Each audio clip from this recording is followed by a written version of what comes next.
معزز حاضرین کرام، السلام علیکم ورحمۃ اللہ وبرکاتہ۔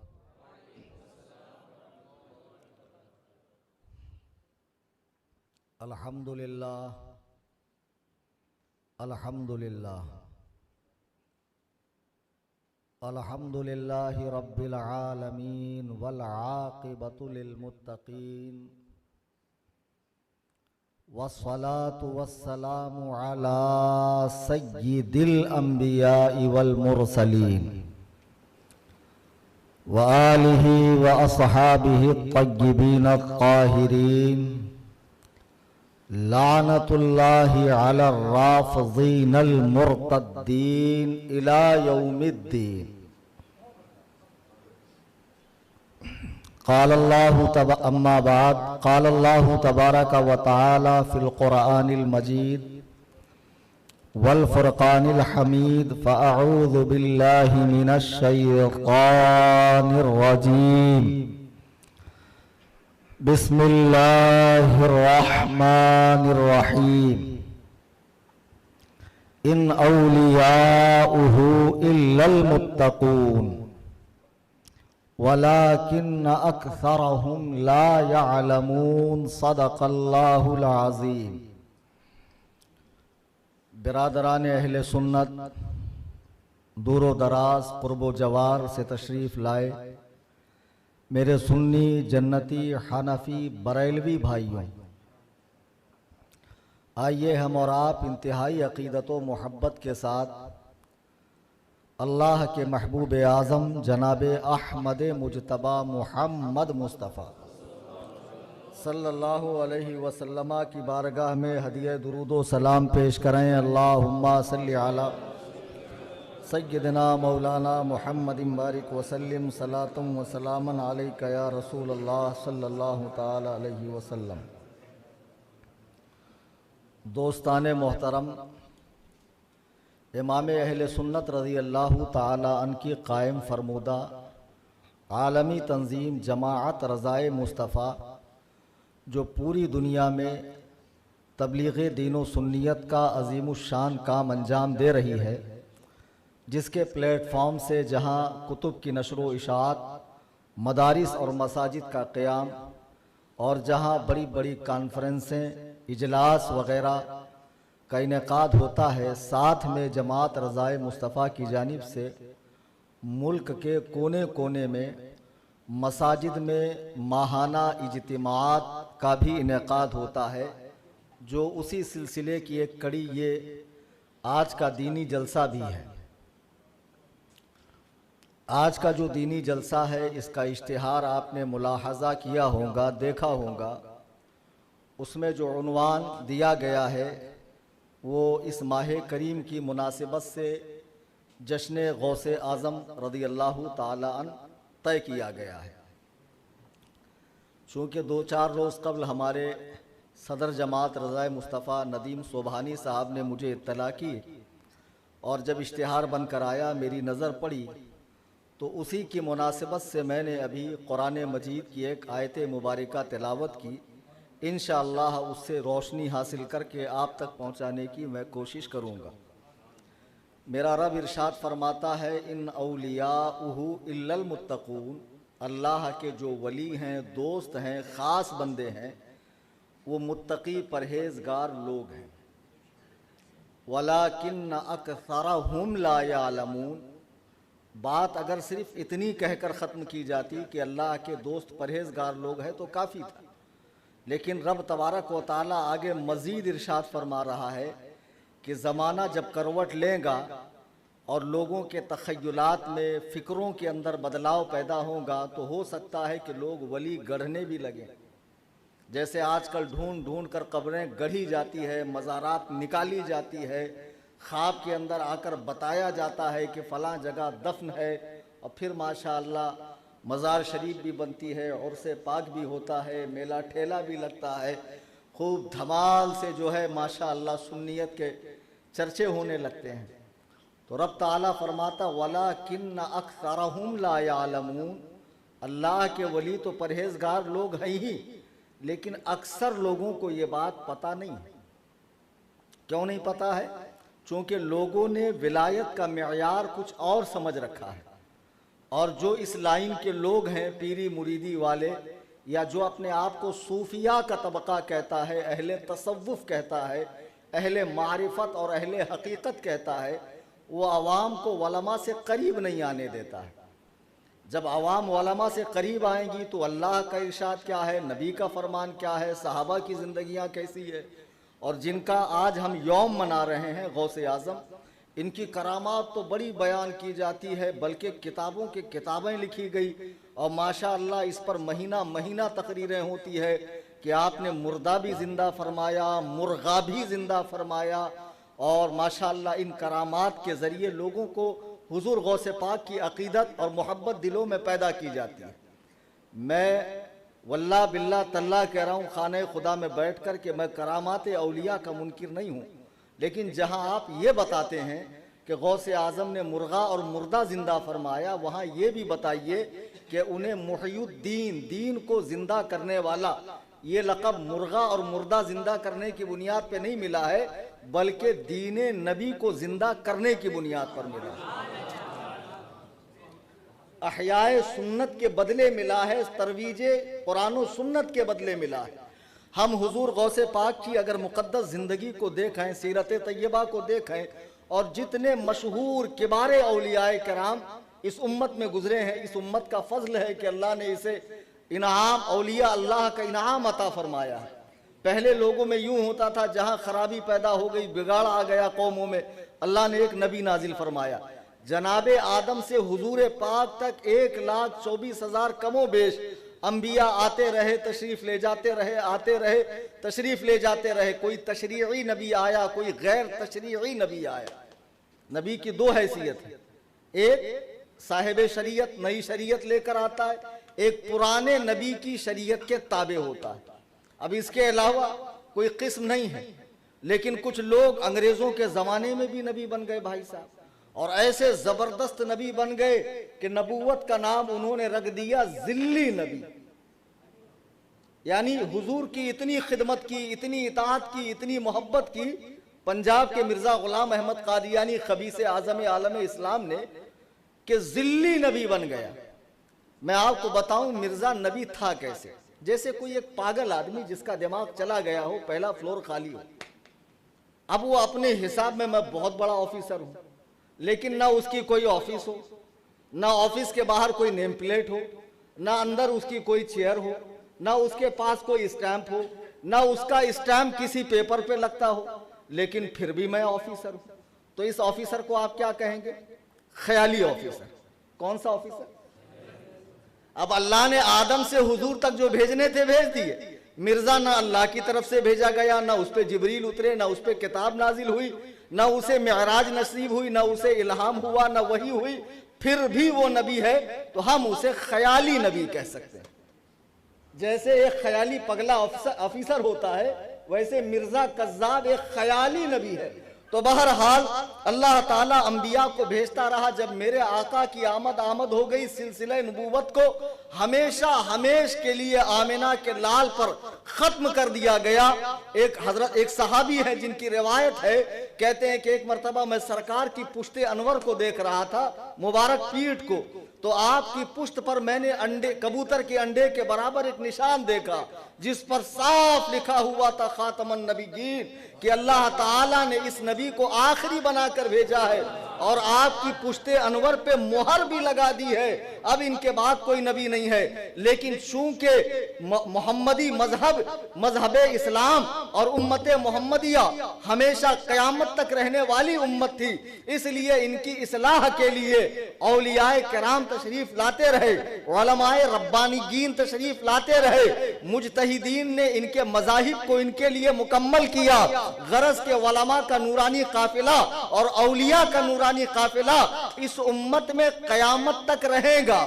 اب یہ بے شمار اولیاء جن کے آراس ہم مناتے ہیں، وہ اولیاء جو حقیقتاً اولیاء ہیں، ورنہ بمبئی میں جو ولی گڑھے جاتے ہیں اور نکالے جاتے ہیں اور زبردستی کا ٹھوس ٹھاس کے بنائے جاتے ہیں، اور ماشاءاللہ جن کو صرف نماز کے وقت کوئی ہوش نہیں ہوتا، صرف نماز کے وقت، باقی ان کو یہاں تک ٹھوس ٹھوس کے کھانا اور رات بھر ٹائر پنچر کرنا یہ تو معلوم ہے، مریدنیوں میں بیٹھ کر مستی سے قوالی کرنا یہ تو معلوم ہے، رنگ برنگی کپڑے پہننا، 10 انگلی میں 20 انگوٹھیاں پہننا اور طرح طرح کے شملے اور تسبیح کی مالائیں وغیرہ پہن کر اپنا حلیہ بگاڑنا یہ تو معلوم ہے، لیکن جب مؤذن اذان دیتا ہے حی علی الصلاۃ، آؤ نماز کی طرف، حی علی الفلاح، آؤ کامیابی کی طرف، اس وقت یہ سانڈ اپنے کان میں انگلیاں ٹھونس لیتے ہیں اور کہتے ہیں یہ نماز ہماری نہیں ہے اٹھک بیٹھک والی،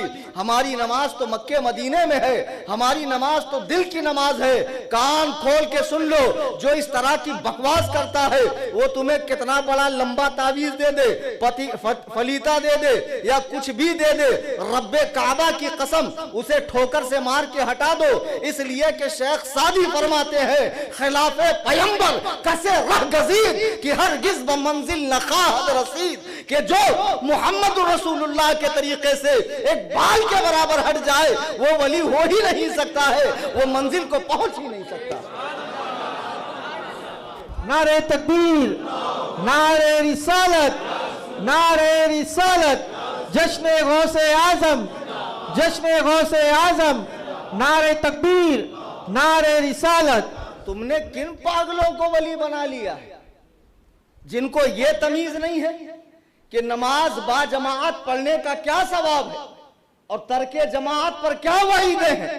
اللہ کے حبیب فرماتے ہیں کہ میرا دل چاہتا ہے کہ میں چند صحابہ کو حکم دوں کہ وہ لکڑیاں جمع کرے اور میں ان کے گھروں کو آگ لگا دوں کہ جن کے گھر تک اللہ کے منادی کی ندا پہنچتی ہے پھر بھی وہ مسجد میں نہیں آتے۔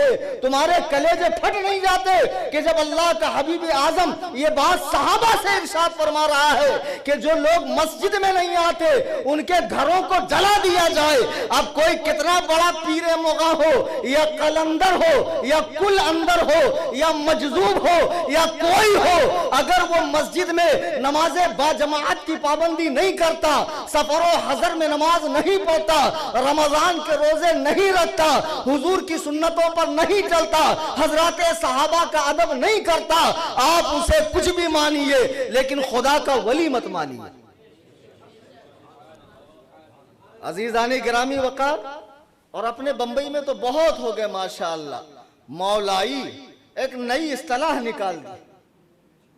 باطل فرقوں کے مقابلے میں حضور نے جب فرما دیا 73 ہوں گے 72 جہنمی 1 جنتی، تو صحابہ نے پوچھا نہیں کہ یا رسول اللہ وہ 1 جنتی جماعت کا نام کیا ہے؟ آپ نے فرمایا اہل سنت و جماعت۔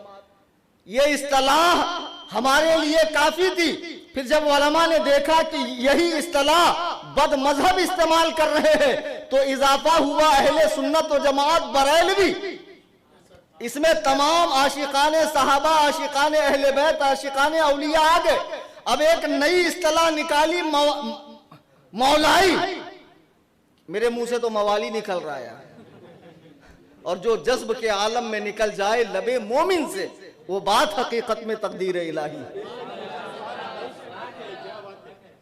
موالی نہیں تو کیا شکلیں دیکھو ان گنڈوں کی۔ حضور علیہ السلام صاف فرما رہے ہیں کہ مرد کو چاندی کی انگوٹھی 4.5 گرام سے زائد پہننے کی اجازت نہیں ہے، کڑے پہنے ہوئے ہیں، اور فلانے کے آل ہیں، تو کسی کی بھی آل رہو، کسی کی بھی کھال رہو، کسی کا بھی بال رہو، مجھے کیا؟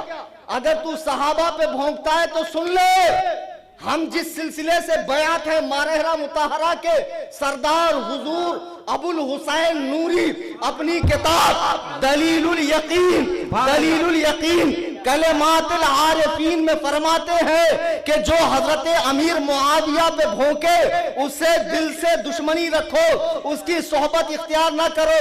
اب دیکھو مارہرہ کے بڑے یہ فرما رہے ہیں بعد میں اگر کہیں کنیکشن خراب ہو گیا، کوئی بزرگوں کے راستے سے ہٹنے لگا تو ہمیں اس سے لینا دینا نہیں ہے، اس لیے کہ ان بزرگوں کے فرامین ہمارے لیے مشعل ہدایت ہے۔ آج جن کا دن تم منا رہے حضور غوث پاک ولایت کے اس مقام پر فائز ہیں کہ جہاں تمام اولیاء اللہ آپ کی تابعداری کر رہے ہیں، اور آپ کے قدم مبارک کو اللہ تعالیٰ نے اولیاء کی تمام جماعت کے کندھوں پر رکھ دیا، حتیٰ کہ غریب نواز فرماتے لا بل راس والعین، نہیں میرے فقط کندھے پہ بھی نہیں، سر اور آنکھوں پر بھی آپ کا قدم مبارک ہے۔ غوث اعظم کو یہ مقام رب تعالیٰ نے کیوں عطا فرمایا؟ آپ پیدائش سے لے کے وصال ظاہری تک ان کی زندگی کا مطالعہ کریں کہ کوئی لمحہ ایسا نہیں تھا کہ جب آپ نے رب تعالیٰ کی رضا چاہنے سے، اس سے استغفار کرنے سے، اس سے مغفرت طلب کرنے سے، اس کی عبادت کرنے سے، اس سے استعانت کرنے سے کبھی ایک لمحے کے لیے منہ موڑا ہو۔ بچپن کے بھی واقعات آپ سنتے ہیں کہ ڈاکوؤں کے گروہ کے سامنے ایک چھوٹا سا بچہ ڈر گیا اور بتا دیتا ہے کہ میری ماں نے 40 اشرفیاں مجھے دی ہے، اور اللہ تعالیٰ اس کلمہ حق کے بدلے ان ڈاکوؤں کو نور ایمان سے مشرف فرماتا ہے۔ بچپن کی زندگی سے تبلیغ اسلام ہو رہی ہے، پوری زندگی دیکھیے آج جو قادری کہہ کر غوث اعظم کا جھنڈا بلند کر کے چند صحابہ پر بھونکتے ہیں، حضرت سفیان پر، ہندا پر، امیر معاویہ پر اور کئی صحابہ پر جو لوگ بھونکتے ہیں، انہیں یہ سبق حاصل کرنا چاہیے کہ حضور غوث پاک کا اس سلسلے میں کیا فرمان ہے، ان کی زندگی اس سلسلے میں کیسی ہے، ان کی سیرت طیبہ کیا ہے۔ اتنی عبادت و ریاضت کی، اتنی عبادت و ریاضت کی، آپ نے بارہا سنا ہوگا کہ ایک مرتبہ ابر آیا، آواز آئی ہے عبد القادر ہم نے تیری عبادات کو قبول کر لیا۔ ہمارے زمانے کے پیر صاحب ہوتے تو مصلہ اٹھا کر چل دیتے، پھر کوئی خواہ بنا کر پھر نئے نئے مریدین بنانا شروع کر دیتے۔ ایسے ایک پاگل دماغ سے پیر صاحب جنگل میں جا کر 1000 دانے کی تسبیح لے کر بیٹھے، شیطان کو سوجی چلو آج ان کی مزے لیے جائے۔ آیا گدھے کو خوب رنگ برنگی چادر اڑا کر کہا حضور میں اللہ کی جانب سے آیا ہوں اور یہ براق ہے، اللہ تعالیٰ آپ کو معراج میں بلا رہا ہے۔ اب کچھ تو سوچتے، اب انہوں نے بھی کچھ آؤ دیکھا نہ تاؤ، جب رنگ برنگی کپڑا دیکھا تو یہ بھی نہ دیکھا کہ گدھا ہے کہ کیا ہے، فوراً بیٹھ گئے۔ جو اچھی خاصی عبادت کر رہے تھے، نفل پڑھ رہے تھے، سب گیا پانی میں۔ شیطان نے لیا کہ ایسی جگہ چھوڑا کہ واپس شہر میں آنا نصیب ہی نہیں ہوا۔ حضور غوث پاک اس آواز سے کہتے ہیں کہ تو کوئی شیطان معلوم ہوتا ہے۔ جب اللہ تعالیٰ نے جلیل القدر انبیاء کو عبادات معاف نہیں فرمائی ہے تو عبد القادر کی کیا حیثیت ہے کہ مجھ سے شریعت کا حکم اڑ جائے، مجھ سے شریعت کا حکم اڑ جائے۔ لیکن ہمارے بمبئی میں بہت سے ولی ہیں جن سے شریعت کا حکم اڑ گیا ہے۔ وہ گالی دے دیں گے تو بھلا ہو جائیں گا، اور لوگ گالیاں کھانے کے لیے لائن لگاتے ہیں، اور ہم سے بھی کہتے مولانا چل کے 2 گالی آپ بھی کھا لو۔ پگلا گئے ہو کیا بے؟ کیسے کیسے پگلیٹ لوگ ہیں۔ ایسے گالیاں دینے سے کسی کا بھلا ہوگا؟ جس کو نہانے دھونے کی تمیز نہ ہو، جس کو اپنا چہرہ مہرہ رسول اللہ کے چہرے مہرے کے مطابق بنانے کی تمیز نہ ہو، وہ ولی کیسے ہو سکتا؟ ایسے ایسے ولی گل رکھے۔ ایک ایسے ہی ولی صاحب تھے بہت زیادہ پہنچے ہوئے، ضرورت سے زیادہ پہنچے ہوئے۔ گاؤں دیہات میں پہنچے، ایک مرید کے ہاں قیام کیا۔ اب جو آس پاس کے جتنے مریدین تھے وابستگان سلسلہ، وہ تشریف لائے قدم بوسی کے لیے، دست بوسی کے لیے۔ جیسے میٹھے کے پاس مکھیاں بھن بھناتی ہے، ویسے ہی پیر صاحب کے مریدین چو طرف سے آ گئے زیارت کے لیے، ملاقات کے لیے۔ اور پیر صاحب بھی بڑی با کمال شخصیت تھے۔ پیر لوگ بہت چتر ہوتے ہیں، بہت چاپٹر ہوتے ہیں۔ مولوی لوگوں کے پاس یہ ہنر نہیں ہے پیسے کیسے نکالے جائے، پیروں کے پاس بڑی آئیڈیا ہوتی کیسے پیسے نکالے جائے۔ اب پیر صاحب نے کیا کیا بھائی، بڑے مزے سے ایک مرید کے یہاں قیام کیا، خوب کھا رہے ہیں، پی رہے ہیں، مستی سے رہ رہے ہیں۔ اور بیچارے جس کے یہاں ٹھہرے تھے ان کی عورت کو پکا پکا کے ہاتھ میں درد ہونے لگا کہ جب دیکھو جب کوئی نہ کوئی ملنے آ جاتا اور مجھے پکانا پڑتا ہے۔ اور جب نماز کا وقت ہوا تو پیر صاحب مستی سے لیٹ گئے، تو عورت نے اپنے شوہر سے کہا حضرت سے جا کر کہو کہ نماز کا وقت ہو رہا، نماز پڑھ لے، اتنی دیر مجھے بھی آرام مل جائے گا۔ اب یہ بیچارہ غریب ناتواں مرید پیر صاحب کی بارگاہ میں آیا، حضور نماز کا وقت ہے، نماز پڑھ لیجئے۔ تو پیر صاحب عظیم الجثہ، کثیر اللحیہ، کثیر البدن، سمجھے آپ، جبل اللحم، گوشت کا پہاڑ، مفت کا کھا کھا کے کھڑے ہو گئے، کہا کم بخت، یہ اٹھک بیٹھک والی نماز ہماری نہیں ہے۔ تو کیا سمجھتا اس طرح کی نماز ہم پڑھتے ہیں؟ ہم تو دل کی نماز پڑھتے ہیں۔ اب مرید تھا، سوچا ہو سکتا ہے پیر صاحب دل کے اندر نماز پڑھتے ہوں گے، کہا ہم اندر سے نمازی ہیں، تمہاری طرح دکھاوے کے نمازی نہیں ہے۔ مرید نے آ کر کہا دیکھو اب مجھے دوبارہ مت بھیجنا، ہمارے حضرت بہت زیادہ پہنچے ہوئے ہیں اور وہ اندر سے نمازی ہے۔ اب مرید نہیں بڑے پریشان ہو گئے، یہ کم بخت پیر جا بھی نہیں رہا اور دور دراز سے لوگ آ رہے ہیں، سب کا مجھے پکانا پڑ رہا ہے۔ اب دوسرے دن پیر صاحب نے بہرحال دوسرے گاؤں کو شکار بنانے کے ارادے سے پورا اپنا جو ہے جھولا جھکڑ لپیٹا، اپنے وجود نامسعود کے ساتھ باہر آئے تو مریدنی نے کہا حضور جا ہی رہے ہیں، سب پر آپ نے کرم فرمایا ہے تو ہمارے اوپر بھی کرم فرما دیجیے۔ بولے تم پر کیا کرم کرنا ہے؟ بولے حضور ہماری ایک ٹھو بھینس ہے، وہ دودھ دیتی نہیں ہے، آپ دعا کر دیجئے بھینس دودھ دے دیں گے۔ تو پیر صاحب نے چاروں طرف نظر عمیق دوڑائی تو ان کو کہیں بھینس نظر نہیں آئی، تو کہا یہاں تو کوئی بھینس نہیں ہے۔ اس نے کہا حضور ہے تو وہ سامنے آپ کو دکھتی کیسے نہیں؟ کہا کم بخت مذاق کرتی ہے میرے ساتھ، وہ گدھا بندھا ہوا ہے، بھینس کہاں ہے؟ اس نے کہا حضور آپ غلط سمجھ رہے، وہ اوپر سے گدھا ہے اندر سے بھینس ہے۔ جیسے آپ اندر سے نمازی ہیں ویسے یہ اندر سے بھینس ہے۔ تو یہ اندر کی نماز پڑھنے والے بہت ہو گئے ہیں اور اپنی نسبتیں حضور غریب نواز سے، حضور محبوب الہی سے، حضور غوث اعظم سے، ان بڑے بڑے اولیاء سے کرتے ہیں اور صحابہ کرام پہ تبرہ کرتے ہیں، اور ان کے نشیڑی چرسی گنجیڑی مریدین جو 24 گھنٹہ فائر رہتے ہیں، آنکھیں لال ہے، 2.5 دن کے جھوپڑے پہ بیٹھ کے سٹا مار رہا ہے اور لوگ کہتے ہیں معرفت کا نشہ ہے، یہ طریقت کا نشہ ہے۔ خدا کی قسم یہ خباثت ہے، یہ نجاست ہے، یہ گندگی ہے۔ جو مقدس گروہ اولیاء اللہ کا ہے وہ اس طرح کے ذلیل نشے کریں گے، اور اولیاء اللہ صوفیہ تو وہ ہیں کہ جو مخلوق خدا کا بھلا چاہتے ہیں، جو بندے کو خدا سے ملاتے ہیں، ان کے اموال پر، گاڑیوں پر، بنگلوں پر، ولاس پر، ان کی پراپرٹیز پر ان کی نظریں نہیں ہوتی ہے۔ اللہ والے تو یار وہ ہوتے ہیں کہ جن کو دنیا سے کوئی تعلق نہیں ہوتا ہے۔ خدا کی قسم ان کی زندگیاں تو بس ایسی ہوتی ہے کہ مخلوق خدا کا فائدہ ہو، بھٹکے ہوئے بندے اللہ سے مل جائیں، یہی مشن ان کا ہوتا ہے۔ آپ حضور غوث اعظم کی پوری زندگی دیکھیں کہ 40 سال تک عشاء کی وضو سے فجر کی نماز ادا فرمائی۔ اللہ اللہ، مجھے بتاؤ جو ولایت کے اس مقام پر ہو کہ رب تعالی جس کے کہنے سے مردوں کو زندہ فرماتا ہے، جس کے کہنے سے ڈوبی ہوئی کشتی نکال دیتا ہے، اسے عبادت کی کیا ضرورت ہے؟ اچھا کچھ لوگ ہمارے بامبے میں بہت زیادہ اسمارٹ ہو گئے، اوور اسمارٹ ہو گئے، اب ان کے سمجھ میں یہ باتیں نہیں آتی، پاسبل نہیں ہو سکتا، یہ کیسے ہو سکتا ہے؟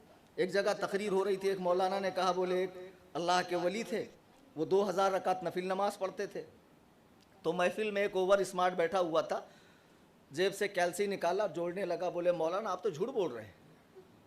تو مولانا نے کہا میں کیا جھوٹ بول رہا ہوں؟ بولے 24 گھنٹے میں 1460 منٹ ہوتے تھے، آپ کہہ رہے ہیں کہ وہ ایک رات میں 2000 رکعت نماز پڑھتے تھے، اگر وہ 24 گھنٹہ صرف نفل ہی نفل پڑھیں، فرض نہ پڑھیں، سوئیں نہیں، حاجت کو نہ جائیں، گھر بار نہ جائیں، کھائے پیے نہیں، تب بھی 2000 رکعت نماز نہیں ہو سکتی، آپ مسجد میں بیٹھ کے اس کو جھوٹ بول رہے ہیں۔ اب لوگوں کا بھی مائنڈ ڈائیورٹ ہو گیا کہ یہ بات تو صحیح کہہ رہا ہے۔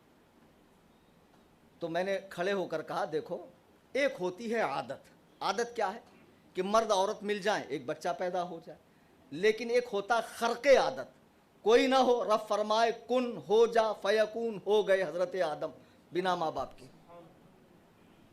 عادت کیا ہے؟ اونٹنی مل جائے تو بچہ پیدا ہو، اللہ فرما رہا ہے ہو جا، پہاڑی سے اونٹنی پیدا ہو رہی۔ آنکھیں اندھی ہے، عادت کیا ہے؟ کسی معالج سے، حکیم سے، طبیب کے پاس جاؤ، وہ دوا دے، پھر اس کے بعد آنکھیں دیکھنے کا کام کرے، لیکن اذهبوا بقمیصی کہ یہاں حضرت یوسف کا کرتا لے کر گئے، آنکھوں پر رکھا، آنکھیں آ گئی، اسے کہتے ہیں خرق عادت۔ کیا کہتے ہیں؟ ایک ہوتی عادت اور ایک ہوتی ہے ہاں، وہ اللہ تعالیٰ سے ہو تو کرشمہ، انبیاء سے ہو تو معجزہ، اولیاء سے ہو تو ماشاءاللہ۔ دیکھو جو جماعت سے زیادہ جڑے ہوئے بچے وہ فوراً جواب دیتے، اسی لیے آپ بھی زیادہ جڑیے، قریب آئیے، اپنے مرکز سے جڑیے تاکہ آپ کو آپ کا صحیح دین پتا چلے۔ خرق عادت، تو خرق عادت الگ ہے، عادت الگ ہے۔ کہا نہیں یہ سب مجھے سمجھ نہیں آتا، تو میں نے کہا واقعہ معراج کو مانتا ہے؟ کہا وہ تو قرآن کے اندر ہے۔ تو میں نے کہا سن، اللہ کا حبیب اعظم ام ہانی کے ہاں آرام فرما رہے ہیں، بلبلے سدرا آتے ہیں اور آپ کے پائے انور کو، پائے اقدس کو بوسہ دے کر جب ان کے لبوں کی ٹھنڈک محسوس ہوئی، سرور عالم جاگ گئے۔ اللہ اللہ، وہ مقدس پائے انور کہ استاد زمن فرماتے ہیں کہ آسماں اگر تیرے تلوے کا نظارہ کرتا، روز ایک چاند تصدق میں اتارا کرتا۔ حضرت جبریل نے بیدار کیا، میرے آقا بیدار ہوئے۔ اچھا سنو، پھر میرے آقا بیدار ہوئے تو مسجد حرام سے مسجد اقصیٰ تک گئے۔ مسجد حرام سے مسجد اقصیٰ تک کا ڈسٹنس کتنا ہے گوگل پہ دیکھ لینا، ہزاروں کلومیٹر کا ہے۔ اللہ کے نبی تشریف لے گئے، تمام انبیاء حضرت آدم سے حضور تک جتنے نبی تھے سب آ گئے۔ اچھا پنجاب والا نہیں تھا وہاں پہ؟ نہیں سمجھے نا؟ ارے ماشاءاللہ بہت اسمارٹ لوگ ہیں۔ تو مرزے سے پوچھو، جتنے قادیانی ان سے پوچھو، معراج کے رات میں تو سب تھے۔ جو حکومت آگے کر گئے تھے کہ دست بستہ ہیں پیچھے حاضر، جو حکومت آگے کر گئے تھے سارے کھڑے۔ مرزا نہیں تھا وہاں خبیث۔ تو وہ نبی ہوگا جب تو رہے گا نا، وہ تو خیالی نبی ہے، ذلی نبی تھوڑی ہے۔ تو بہرحال اللہ کے رسول علیہ السلام نے تمام انبیاء کی امامت فرمائی۔ میں نے کہا بیٹے اب کیلسی چالو رکھنا۔ اب وہاں سے حضور علیہ السلام مسجد اقصیٰ کے ممبر سے، تو یہ جو ہے نا مسجد حرام سے مسجد اقصیٰ، اس کو قرآن نے کیا کہا؟ سیر۔ کیا ہے؟ سیر۔ اب مسجد اقصیٰ کے ممبر سے ساتوں آسمان تک جو حضور گئے، یہ کیا ہے؟ معراج، زینہ۔ اب سدرۃ المنتہا کے جو آگے گئے وہ معراج نہیں ہے، وہ اعراج ہے۔ معراج کی بھی پرموشن، معراج کی بھی پرموشن، اعراج جہاں جبریل بھی نہیں جا سکتے۔ تو بہرحال حضور گئے، ساتوں آسمان کے پار گئے۔ اچھا زمین سے پہلا آسمان کتنے ڈسٹنس پہ؟ ذرا ڈسٹنس نکالو یار، آپ کا کیلسی کام کرنا بند کرے گا۔ ساتوں آسمان کا ڈسٹنس نکالو سدرۃ المنتہا تک، وہاں سے آگے کتنا گئے پھر کسی کو نہیں معلوم۔ اور پھر جا کر آ گئے۔ اب جب دروازہ کھولے تھے جانے کے لیے تو زنجیر جو ہل رہی تھی اور جسم کی جو گرمی بستر میں محسوس ہو رہی تھی، آنے کے بعد بھی وہ گرمی بدستور ہے، وہ زنجیر بدستور ہل رہی ہے۔ قرآن کہہ رہا سبحان الذی اسرا، پاک ہے وہ ذات جو لے گئی اپنے بندے کو راتوں رات مسجد حرام سے مسجد اقصیٰ تک کی ہم نے سیر کرائی۔ اسرا اولا، کچھ لمحوں کے لیے، کچھ منٹوں کے لیے، حالانکہ آپ نے معراج میں بعض روایات میں ہے کہ 27 سال کا عرصہ گزارا۔ اللہ اکبر کبیرہ۔ اب میں نے کہا جوڑتا رہے، اگر تو کرامات اولیاء نہیں مانتا ہے تو پھر قرآن نے جو حضور کا یہ معجزہ بیان کیا ہے اس کا بھی انکار ہوگا۔ اولیاء کی کرامات کے لیے کمپیوٹر کا سہارا مت لو، کیلکولیٹر کا سہارا مت لو، سائنس کا سہارا مت لو، اپنے ماڈرن دماغ کا سہارا مت لو۔ آج کل جو ماڈرنزم والے ہیں، زیادہ پڑھ لینے سے دماغ خراب ہو جاتا ہے۔ ایک صاحب کو لینے کے لیے میں ایئرپورٹ گیا، وہ برمنگھم سے آ رہے تھے لندن سے۔ آنے کے بعد میری کار میں بیٹھے اور کوئی ایسی ہی بات چلی تو کہنے لگے آئی تھنک میرے حساب سے خدا نہیں ہے، میرے حساب سے خدا نہیں ہے۔ میں نے کہا بے وقوف، یہ 4x5 کی کار بغیر کسی کے چلائے نہیں چل رہی ہے، اور یہ اتنا بڑا یونیورس، اتنا بڑا عالم بغیر کسی کے چلائے چل سکتا ہے؟ عجیب بے وقوف ہو۔ دیکھو یہ لائٹ ہے، اسے دیکھنے کے بعد ضرور تمہیں خیال آتا ہے اس کا بنانے والا کوئی ہے۔ عجیب بات ہے، اس کا بنانے والا کوئی ہے جو رات کی اندھیریوں کو چھانٹ رہا ہے، تمہیں اور میرے چہرے کو دیکھنے میں مدد کر رہا ہے، اور وہ سورج جو پورے عالم کو بقعہ نور بنا رہا ہے وہ بغیر بنائے بن گئے۔ کیا دماغ خراب ہو گیا؟ آج ماڈرنزم نے لوگوں کا دماغ خراب کر دیا۔ اولیاء اللہ کی کرامات نہیں سمجھ میں آتی ہے۔ بے شک کرامات اولیاء برحق ہیں، اور جو اولیاء کی کرامات کا انکار کرے وہ گمراہ ہے، وہ گمراہ ہے۔ بہرحال لیکن یہ وہی حقیقی اولیاء جو واقعی مقبولان بارگاہ ہے، جو شریعت و سنت پر سختی سے پابند ہے۔ 40 سال تک میرے غوث نے عشاء کی وضو سے فجر کی نماز ادا فرمائی، اور جب آپ کی مجلس لگتی، جیسے ہماری یہاں مجلس لگی ہے بیان کی، درود پاک پڑھیں اللہم صلی اللہ علیہ وسلم۔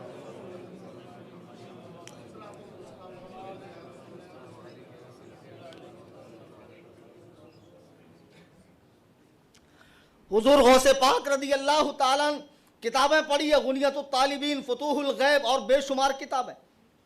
آپ مذہب حنبلی کے مقلد تھے، آپ کی مجلس میں جب بیان ہوتا تو وہ بیان کے ٹاپک کیا ہوتے تھے؟ وہاں صحابہ کی جنگوں کا ذکر نہیں ہوتا تھا، کون حق کون باطل یہ فیصلے نہیں ہوتے تھے۔ آج 14 صدیاں گزرنے کے بعد وہ پیر جسے سورۃ الفاتحہ پڑھنی نہ آتی ہو، جسے موسم سرما اور گرما میں استنجا کے ڈھیلے کتنے لینے چاہیے یہ نہ معلوم ہو، وہ اپنی خواہ مخواہ میں بیٹھ کر یہ نشیڑیوں اور گنجیڑیوں کو بتاتا ہے فلانے نہ حق پر تھے، فلانے حق پر تھے اور ان پر لعنت کرنا چاہیے۔ سنیو، اس موالی فرقے سے بچو، اللہ کی قسم یہ تیزی سے تمہارے دلوں میں کیڑ لگ رہی ہے، اور صحابہ کے حوالے سے اگر دل کھٹے ہو گئے تو یاد رکھنا کل بروز محشر جب کوئی آسرا کوئی سہارا نہ ہوگا، جہاں ماں بیٹے کو نہ پہچانے گی، باپ منہ پھیر لے گا، اچھے اچھے رشتے ٹوٹ جائیں گے، جہاں آمنہ کے لال کے سوا کوئی جام کوثر نہیں پلائے گا۔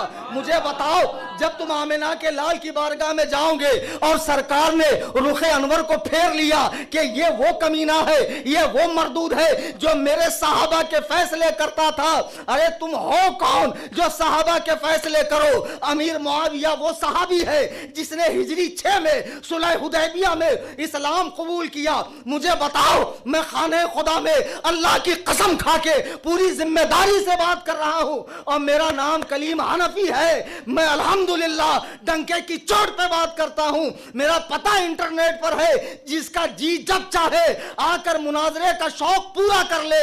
الحمدللہ رضا کا یہ غلام، تاج الشریعہ کا یہ خادم آج تک تاریخ گواہ ہے کہ کسی مناظرے میں پیچھے نہیں ہٹا ہے۔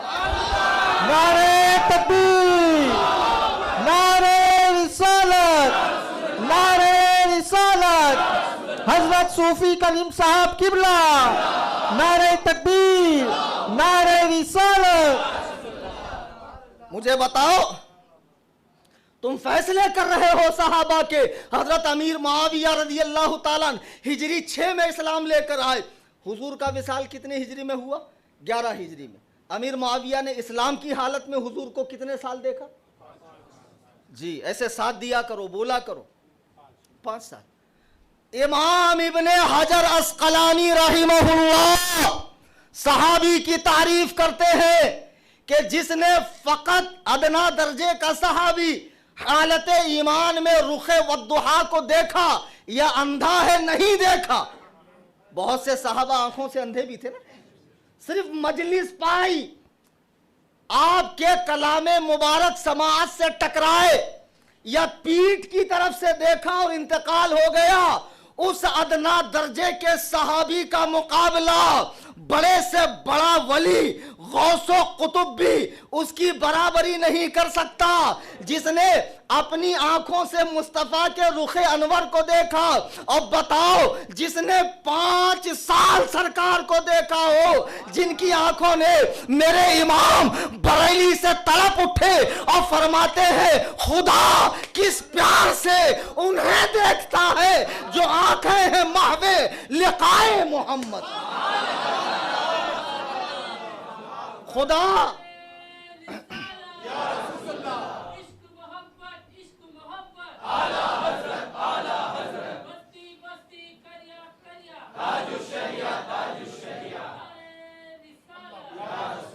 خدا کنہیں دیکھتا ہے؟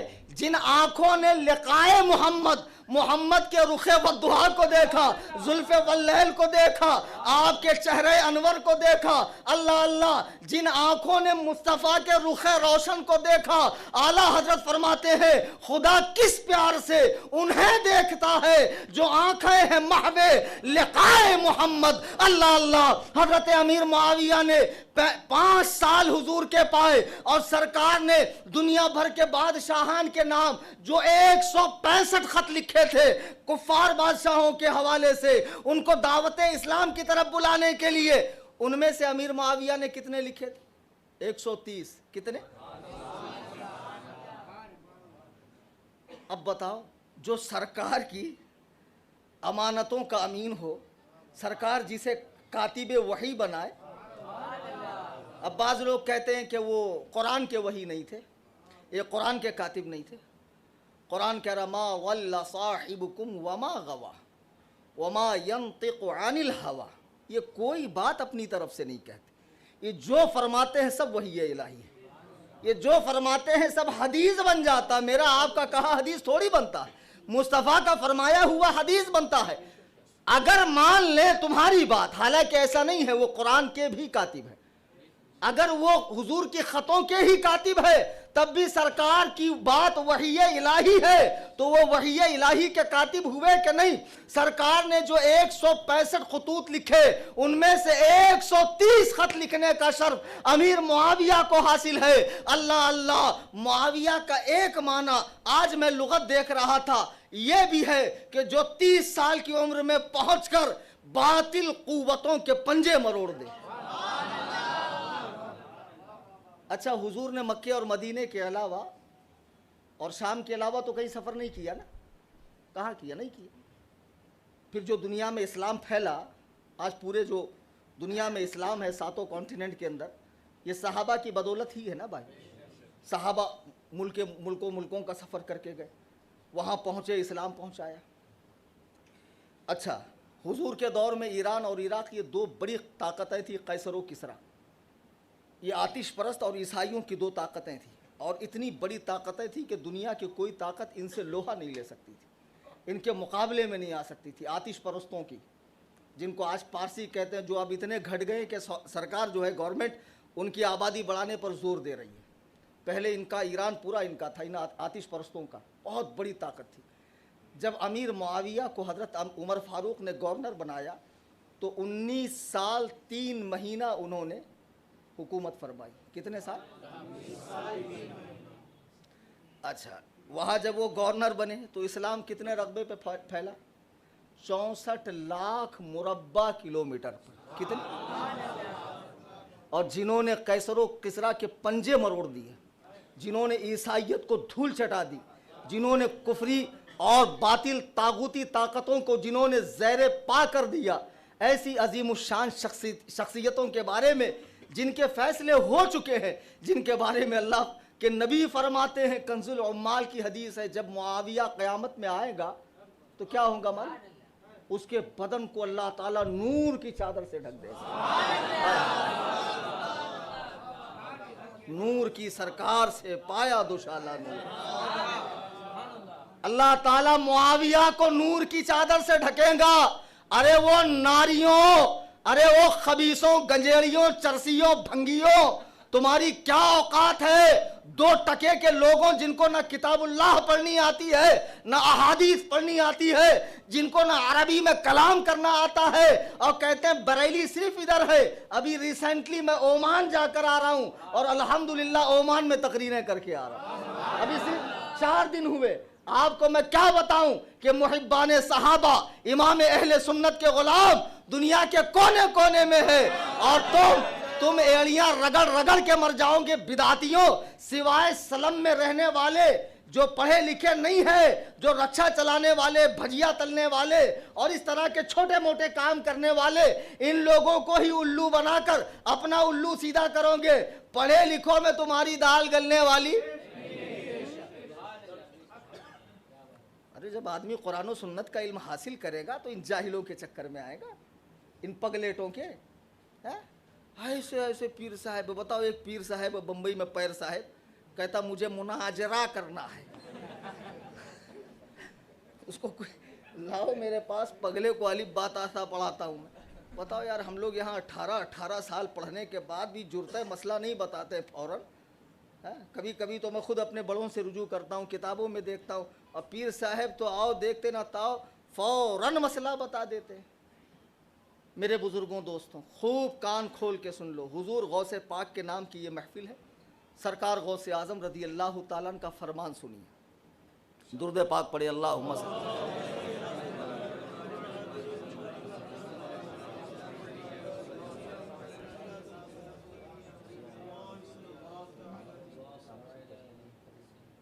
تو کب پہنچے؟ ٹھیک ہے بیٹھی۔ اب آپ کو تو یہ خبر ہونگی ہی کہ نبی رگان حضور تاج الشریف، حضور قائد ملت، ہمارے چھوٹے سرکار حضور حسام میاں صاحب اور ہمام میاں صاحب، یہ دونوں ہستیاں یہاں تشریف لا رہی ہیں، جن کے نورانی چہرے کو آپ کو دیکھنا۔ تو انشاءاللہ یہ کچھ ہی دیر میں پہنچیں گے. پھر اس کے بعد میری بات ختم ہوگی, آپ ان کی زیارت بھی کریں گے, ان سے استفادہ بھی کریں گے, درود و سلام بھی ہوگا, بعدہ لنگر کا بھی اہتمام ہے. میں عرض یہ کر رہا تھا کہ حضور غوث اعظم رضی اللہ تعالیٰ عنہ کی 11ویں تو پوری دنیا میں دھوم دھام سے منائی جاتی ہے, اور اس میں بہت طرح کی غیر شرعی رسمیں بھی لوگوں نے شامل کر لی ہے. ہم لوگ منع کرتے ہیں, لوگ مانتے نہیں ہیں. کہیں کہیں مٹی کے چراغ جلائے جا رہے ہیں, حالانکہ یہ عبث ہے, اس کا کوئی تعلق نہیں ہے. اگر برائے روشنی ہو تو ٹھیک ہے, اگر روشنی نہیں ہے تو اسراف ہے. اور اگر اللہ تعالیٰ نے وسعت دی ہے, طاقت دی ہے تو ہی کیجیے. 11ویں کرنا فرض و واجب نہیں ہے کہ ایک بار ہم نے کیا تھا تو پوری زندگی مرتے دم تک ایک بکرا تو دینا ہی پڑے گا. کیوں؟ قربانی کا جب موسم آتا ہے تب تجھے یاد نہیں ہوتا کہ میں صاحب نصاب ہوں, مجھ پہ قربانی کرنا واجب ہے, اس وقت تو قربانی نہیں کرتے ہو. اماں خالہ کے نام سے حصہ لے لیا 1000-1500 کا, خوش, تیری قربانی تجھ پر اب بھی باقی ہے. تو پہلے ٹھیک سے اپنا دین علماء سے سیکھیں. اگر آپ کے پاس وسعت ہو, گنجائش ہو تو ہی آپ نیاز کریں, ورنہ سچے دل سے عقیدت رکھیے اور ان کی جو تعلیمات ہے اس پر چلیے, یہی کافی ہے. یہ کوئی ضروری نہیں ہے کہ بکرا ہی چلے گا, بڑا نہیں چلے گا, مرغا ہی چلے گا, وہ بھی لال مرغا ہی چلے گا. یہ بڑا جب معاملہ ہے, لوگ دین گڑھتے ہیں. ایک دین ہے made in Medina, made in مکہ, ایک ہے میڈ ان انڈیا. ہماری اماں خالہوں کا دین. چپل الٹی نہیں رکھنا, جھاڑو ایسی نہیں رکھنا, رات کو پیسے نہیں دینا, سوئی نہیں دینا, جمعرات کو بڑے کا گوشت نہیں کھانا. بتاؤ یار, ایک دین تو ہے جو مکے مدینے سے آیا, اور ایک جو اماں خالہوں نے گڑھا ہے تو لوگ اس کو زیادہ فالو کرتے ہیں. اور پھر اس کے علاوہ 11ویں میں بے شمار جو لوگوں نے طرح طرح کی باتیں پیدا کر رکھی ہے, اس کو ختم کیجئے. جو اسلاف کا صحیح طریقہ ہے نیاز کا, اسی طریقے پر نیاز کیجئے. میں عرض یہ کر رہا تھا کہ میرے غوث اعظم رضی اللہ تبارک و تعالی عنہ کی محفل لگتی تھی بیان کی, تو اس میں سے کئی جنازے اٹھائے جاتے. آپ کے بیان کا موضوع کیا ہوتا تھا, ٹاپک کیا ہوتا تھا؟ خوف خدا پر آپ کی تقریریں ہوتی تھی, نفس کو کچلنے کی آپ تعلیم دیا کرتے تھے. اور خدا کی قسم جو سچا ولی ہوگا وہ نفس کو کچلنے کی ہی تعلیم دے گا. لیکن یہ جو موٹے موٹے نفس کے جو اڑیا گڑیا لٹیا چٹیا ٹامک ٹوئیاں پیر گلی کوچوں میں اماں خالہ کو مرید کرتے گھوم رہے ہیں, اور سندل شریف, بنڈل شریف, عرس شریف کے نام پر جیبیں گرم کر رہے ہیں, ان سے ہوشیار رہیے. سچا ولی وہی ہوگا جو ہمہ وقت اپنی آخرت پر فکر رکھے گا. موالی کہتے ہو اپنے آپ کو مولائی. حضرت علی سے کسی نے پوچھا ولی کی کیا پہچان ہے, تو فرماتے ہیں 3 پہچان ہیں, 3 چیزیں. آہ سردو رنگ زردو چشم تر, کہ جس کی آنکھیں ہمہ وقت خوف خدا سے, جس کی آنکھیں بہتی ہو اور اللہ کے خوف سے جو سوکھ کر کانٹا ہو گیا ہو, جس کا رنگ پیلا پڑ گیا ہو. جہاں ایسے شخص کو دیکھو اسے اللہ کا ولی جان لو کہ یہ اللہ کا ولی ہے. لیکن آج جو 2-2 3-3 کنٹل کے پیر صاحبان گھوم رہے ہیں, لوگ ان کے صرف شملے اور رنگ برنگی کپڑے دیکھ کر اور تسبیح کی مالائیں دیکھ کر سمجھتے ہیں بہت زیادہ پہنچے ہوئے ہیں. یہ اتنے پہنچے ہیں کہ ان کی اتنی ٹھکائی ہوگی اور قیامت میں تو انہیں ڈھونڈتا پھرے گا, لیکن یہ کہیں نہیں ملنے والے. یہ تجھے جنت سے ایک اسٹاپ پہلے ملیں گے. یہ ہنسنے کی باتیں نہیں ہے, خدا کی قسم یہ غور کرنے کا مقام ہے. آج سنیوں کا بڑا روپیہ پیسہ ان غیر ضروری کاموں میں برباد ہو رہا ہے, جبکہ بے شمار مدارس آپ کے تعاون کے مستحق ہے. بے شمار مسلمان آج بھی ایسے ہیں جن کے گھروں میں فاقے ہوتے ہیں. ہمارا روپیہ پیسہ یہاں لگنا چاہیے. میرے غوث اعظم فرماتے ہیں میں نے اپنی زندگی میں اسلام کے تمام پہلوؤں پر نظر کی, قرآن کی تعلیم پر نظر کی, حدیث پر نظر کی, تو مجھے سب سے اچھا عمل جو نظر آیا وہ بھوکوں کو کھانا کھلانا نظر آیا. لیکن یہاں تو کھلانے والا شارٹ نہیں, ڈال کے جا, بڑی دیگ میں الگ ڈال, چھوٹی میں الگ ڈال, دھاگے کا الگ دے, ناڑے کا الگ دے, چادر کا الگ دے, گاگر کا الگ دے, انگوٹھی کا الگ دے, بڑی مونچھ والے کو الگ دے, وہ پگڑی والے کو الگ دے. یہ لوٹنے کھانے کے دھندے لوگوں نے بنا رکھے ہیں. اللہ تعالیٰ ان کے فتنے سے ہمیں محفوظ فرمائے. ایک کام کریں, آپ ساری توجہ مجھ پر رکھیں. تشریف لے آئے, آگے آ جائیے تاکہ دوسروں کے لیے جگہ.